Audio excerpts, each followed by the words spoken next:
Magandang hapon sa ating lahat mga ka-farmers, mga ka-viewers. Ito na po pala ang ating sitaw. So may gapangan na sa itaas kasi malagong malago na po sila mga ka-farmers. Okay, so sa nagtatanong sa atin, sabi niya, sir, yung install mo ng gapangan madali lang matumba pag may hangin. Hindi naman po mga ka-farmers, kasi yung tie wire natin nakalock po siya papunta doon, no? May tie wire din, oh. May tie wire.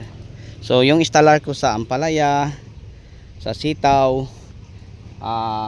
sa upo at saka sa iba pang mga gumagapang na mga pananim, nakalockwise ang tie wire. Kaya nga pag may hangin hindi tayo matatakot na madapa. So yun lang po, no, mga ka-farmers at viewers. May i-share ko po sa inyo. So napakasimple lang, napakadali, napakalis gasto po ang ating gapangan, kasi Atlas Flatline lang po ang ating ginagamit. Alam nyo mga ka-farmers, ang Atlas Flatline mura lang.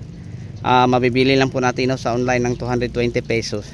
Tapos yung ganito kalawak mga ka-farmers, need mo lang ang mga dalawa. So 220 plus 220, 440 lang. Okay, yung 440 mo, pwede na po sa isang taniman, kasi pagkatapos ng sitaw pwede naman natin papalitan ng ibang mga pananim. Okay, yun lang po, no, mga ka-farmers at viewers, ang ma-share at maibahagi ko po sa inyo. So walang problema po.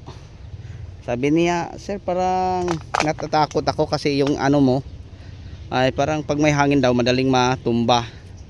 Hindi naman, kasi may paalambre papunta doon sa dulo, may so bawat poste nakalak ang naka-X ang mga tie wire. So yun lang po mga ka-farmers, hanggang sa uli ako na po yung paalam sa inyong lahat. Maraming salamat po, bye bye.